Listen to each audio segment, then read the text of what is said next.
and welcome back to my channel. Today's video is going to be all about Halloween DIYs. I'm so excited and I'm ready to start working on all of the big DIY projects that I have running around up here in my brain. This year's theme for Halloween, if I haven't mentioned it enough already in the other videos, is dark gothic. We're gonna do like a masquerade Halloween party this year, so that is kind of the vibe. I have a whole bunch of great decorations that I'm gonna actually be centering most of the decor around this year, so hopefully they turn out good. But I'm really excited. I've got one of my spooky sweaters on. I've got a fall candle that I'm about to start burning. I got a horror movie picked out, one of my all-time favorites, and I'm about probably later gonna throw some Halloween cookies into the oven. So it's gonna be a great spooky day full of fun, and I just can't wait. So hope you guys enjoy watching me try to complete some Halloween DIYs. Maybe they'll give you some ideas as well. And without further ado, let's get into this video.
DIY, I am not entirely sure if this is gonna work, but I have a vision, which is always a scary thing with me. I saw on Pinterest that there was this Etsy seller who had made hanging planters out of skulls. And so I'm like, I have a whole bunch of skulls left over. Hanging planter would be perfect for the decor that I'm going for this year, the theme, and so I thought, you know what, I'm gonna give it a shot, because we are working on a budget this year. Normally, you know, if I had the extra money to spend, I would 100% support the small businesses on Etsy and all of that, but your girl be broke, so we're gonna try and DIY one ourselves. So I have a Dollar Tree skull here, I have some black paint, I think I have some twine somewhere that we can use to hang it with, and I also need a box cutter, because I think that that's what's gonna work best to try and cut this open. So hopefully this works.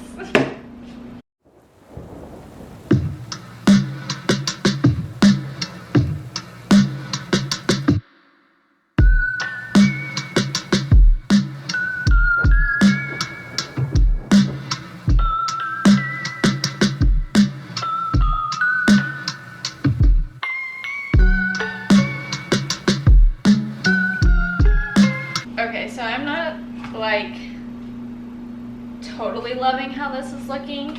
I do think that I think to make it look how I want it to look, it would be better to have like a bigger skull, but these Dollar Tree ones are just really kind of tiny. So I think in the future, if I like want to do this again, I'm gonna opt for a bigger size skull. It's not terrible. I think I can make it work. So now we spray paint.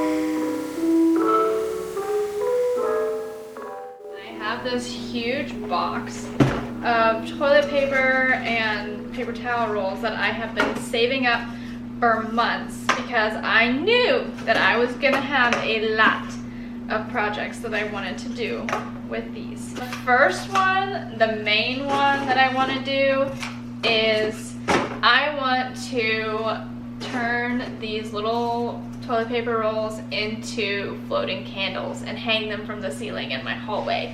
Because last year for Christmas, I did like a ornament and Christmas light hallway, which was super cute. And this year I want to do the Halloween version of that, but you know, with floating candles and creepy cloth instead of pretty Christmas lights and ornaments.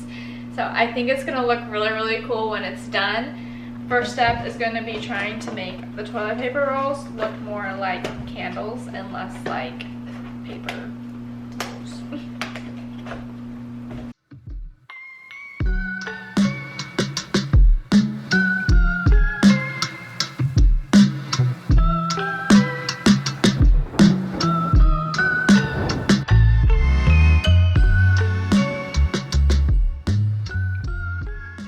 So I think I got them all hot glued, making them look like they are melting wax candles.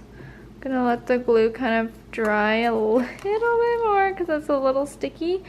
But then once it's all dry, like with this one, we can head out and we can start spray painting. Ah, that one's hot. Oh, my lands. Okay, so I think I might have figured out a way to make the candles, the tea lights, sit inside of the toilet paper roll like this. So I have a whole bunch of this like packing paper from things I've ordered in the past. I've just saved it in case I ever needed like filler packaging or whatever. And I think it's gonna work really well to just kind of bunch it up inside of the toilet paper roll like that. And then the light can just sit on top.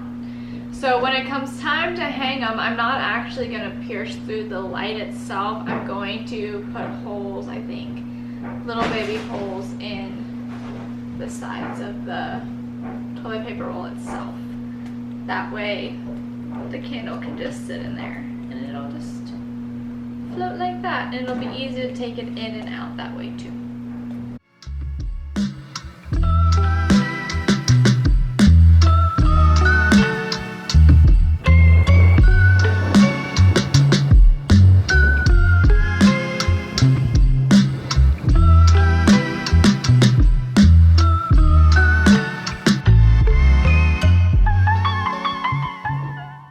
Okay, so I got all of the little paper towel or toilet paper tubes spray painted and all that. They look pretty good, and I think the fact that it's going to be dark is going to help a lot with them not being completely perfect. Like, you can still see the toilet paper line and stuff. So like, maybe if these were going to be somewhere where they're more visible and there's going to be more light, I would have like wrapped these in like some type of a construction paper or something beforehand to get rid of that line so that's not there.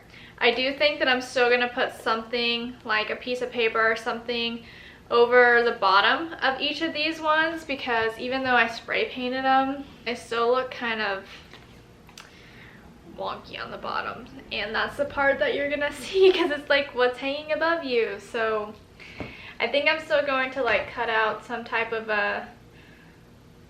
paper, just like trace the circle and then like super glue it onto the bottom, or hot glue it onto the bottom, just to help with that. Probably some type of like cardstock, or yeah, that's what it's called, cardstock. So probably do that. But now I'm going to actually get started with putting the fishing line in this.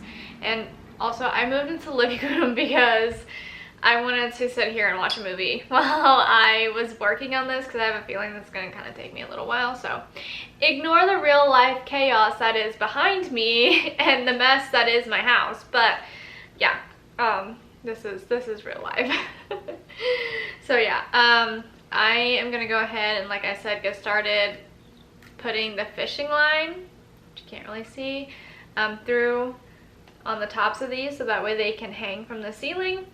I have a little staple remover because I wanted to put a hole in the side of each of these tubes that's still pretty small and not going to be like super noticeable, like big enough to get the line through but small enough that you're not going to see it.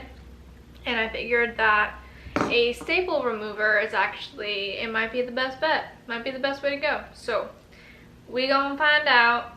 Hopefully this goes well, and yeah.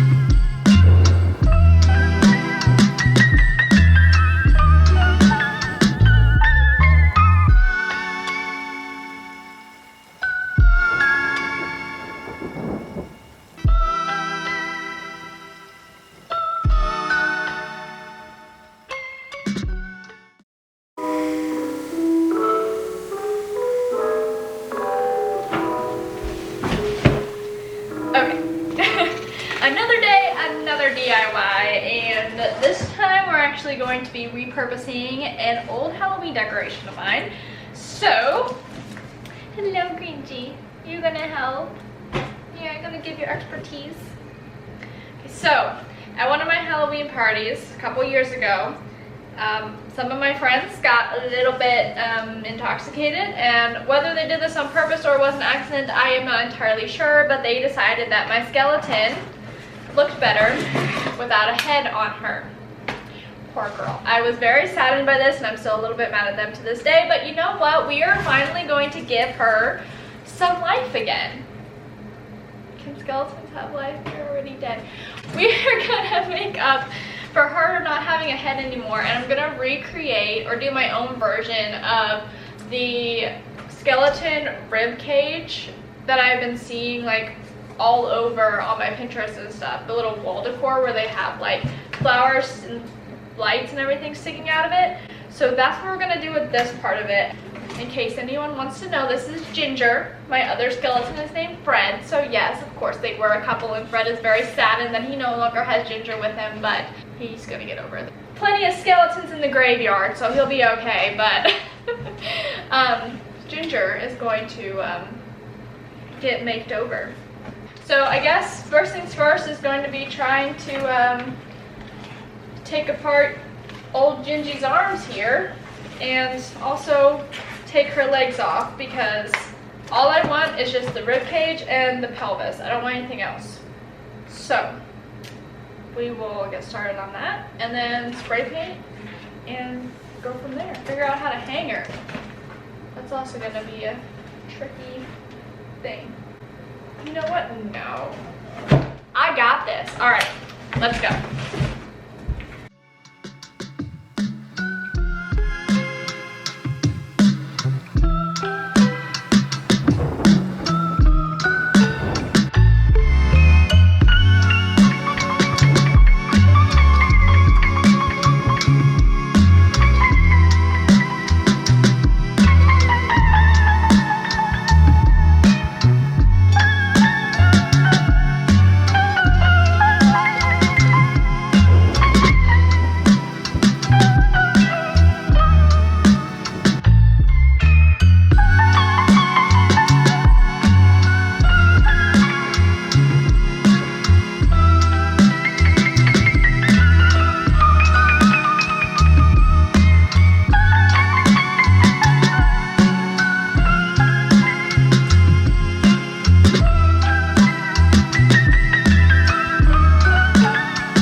So the next DIY in this video is actually for my fireplace. So my goal is to try and turn the front of my fireplace, like down here, into like a catacombs looking thing, okay? I want it to have like skulls and maybe a few other like random bones, mainly skulls, all across the front of it, just covering it like what you would see on the walls of a catacomb.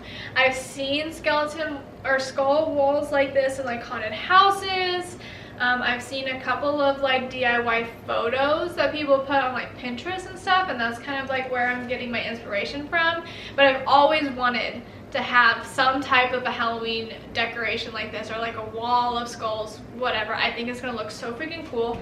So my plan, in order to achieve this, I have these priority mailboxes from the post office. They're free, so that's great, and I have a bunch of them here at the house already, but you can use any type of like box that you want. And my plan is to just like measure out how many I need for each, like for the whole fireplace, super glue them together, and then take spray foam to create the like backing of the skulls. And then I have a whole case of skulls that I got from Dollar Tree to like stick in there, and then I'll spray paint it, make it look all pretty, and then we can put her up. I think it's gonna look really good. I'm really excited. And actually, so these are the large flat rate box priority mailboxes from the post office, and look, it is like a perfect fit. So this is gonna be a lot easier than I thought it was. Let's get going.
and that is going to do it for today's video. I hope you enjoyed following along with me as I created some Halloween crafts and a little DIYing.